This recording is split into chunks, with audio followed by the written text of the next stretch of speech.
Eu tive um irmão, Silvio, um ano mais moço que eu.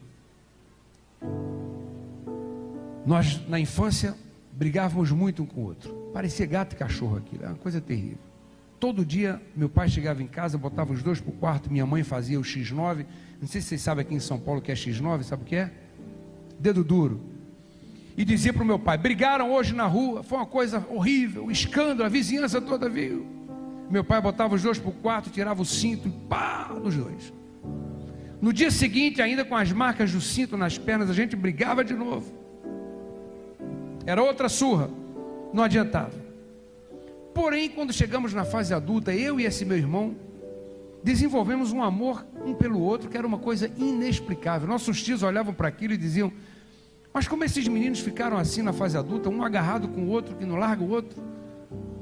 Na infância brigavam o tempo todo e agora cresceram, um larga do outro.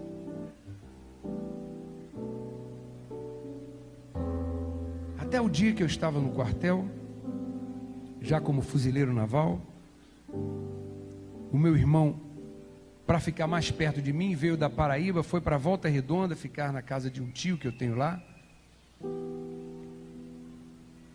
E no quartel, um determinado dia, eu recebo uma notícia: seu irmão acabou de ser atropelado, está em estado grave, na casa de saúde São José, lá em Volta Redonda. Corri para lá.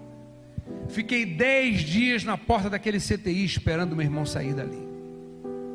No 10º dia, eu não tinha apetite para nada, não queria comer, não queria nada. Meus tios levavam para mim maçã, levavam biscoito. Eu só ia em casa, tomava banho, trocava de roupa, voltava para o hospital, ficava de plantão na porta daquele CTI, orando para que o meu irmão saísse dali. No 10º dia, um médico chegou para mim e falou: você pode visitar o seu irmão. E eu entrei. Quando eu entrei no CTI, meu irmão estava no último leito, com a mãozinha trêmula.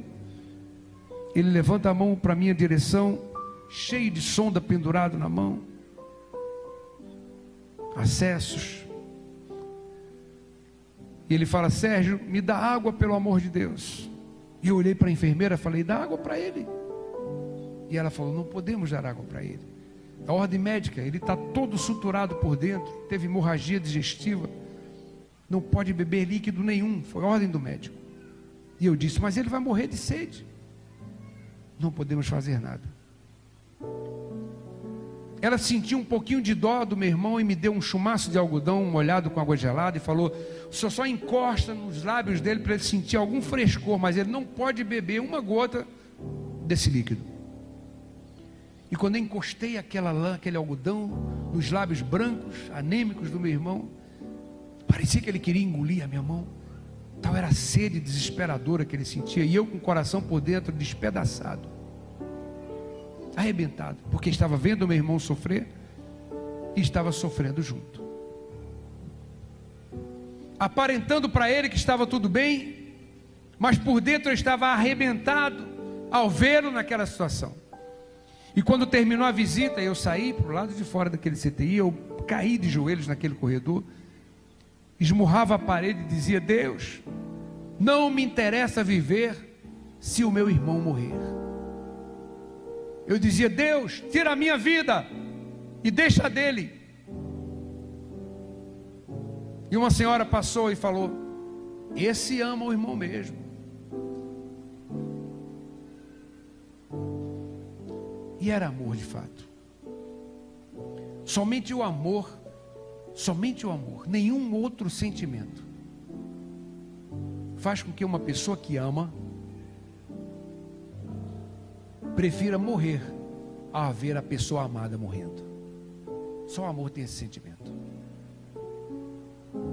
Eu duvido que uma mãe que chega no hospital vendo um filho moribundo, se o médico chegar para ela e falar: se a senhora quiser, a senhora vai e ele fica, quer trocar com ele? Eu duvido que a mãe vai querer ver o filho morrer. Só o amor tem esse sentimento forte.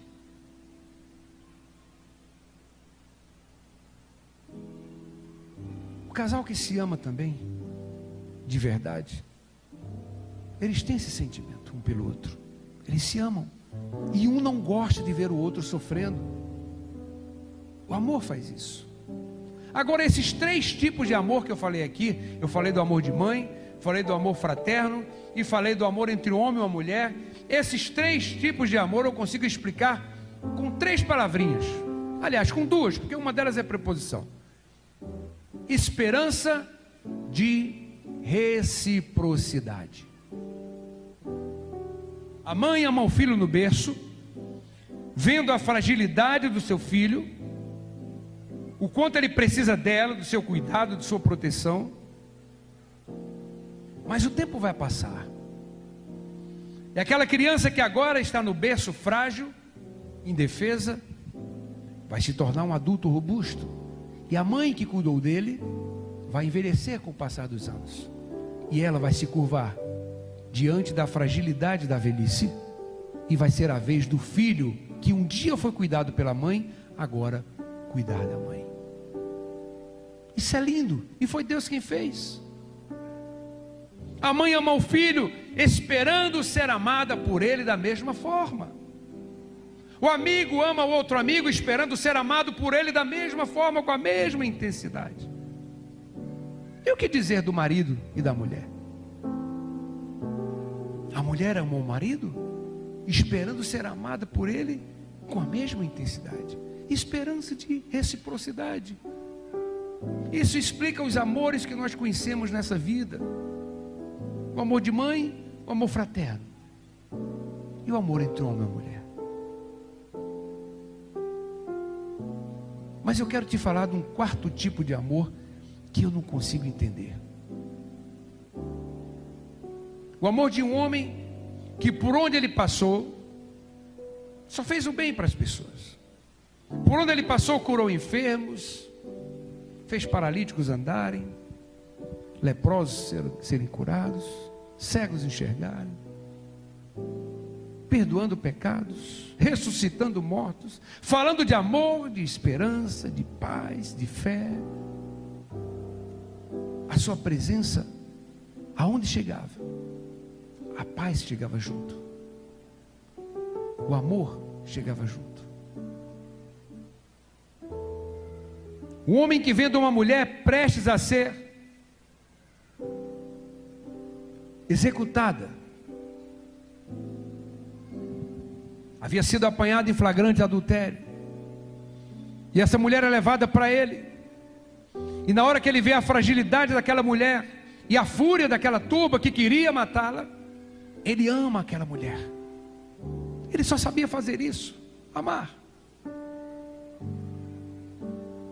E ele começa a pensar: eu tenho que falar algo que faça com que essa turba jogue essas pedras e salve essa vida.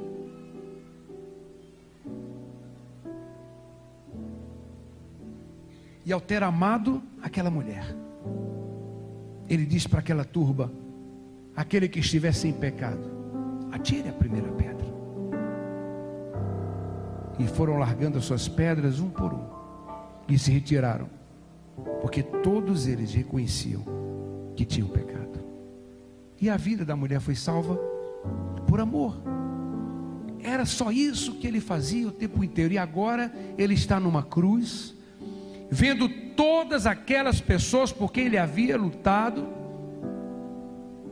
pessoas que ele havia curado, ou que tinham assistido os seus milagres, pessoas que ele havia perdoado, gritando, apontando para ele: crucifica, mata ele, soltem Barrabás e matem Jesus. E mesmo assim,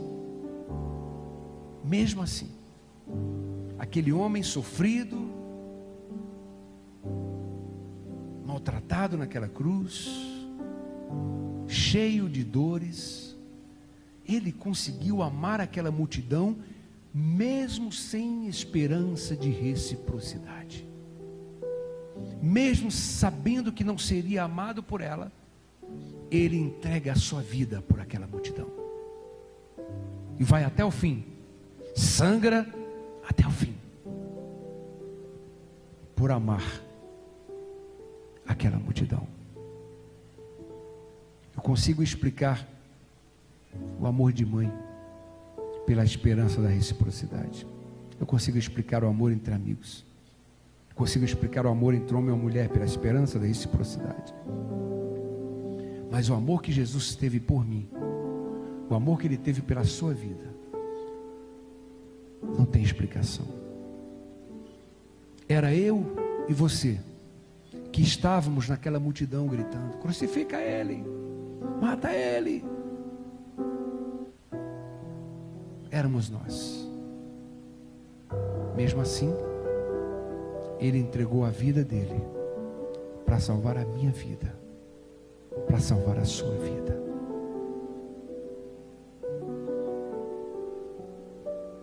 Eu só posso declarar o meu amor por Ele. É como eu posso retribuir. Ele já provou que nos ama, já fez tudo o que podia fazer para provar que nos ama. Entregou a própria vida e morreu. Então é nossa vez agora de dizer que aquele sacrifício por mim e por você não foi em vão, que nós o amamos também. Essa música que eu vou cantar agora é uma declaração explícita de amor para Jesus. Talvez você conheça, talvez possa cantar junto comigo. Mas se você não conhece a música, nada te impede de declarar também o seu amor por Ele. Fala comigo assim: Senhor Jesus, eu te amo.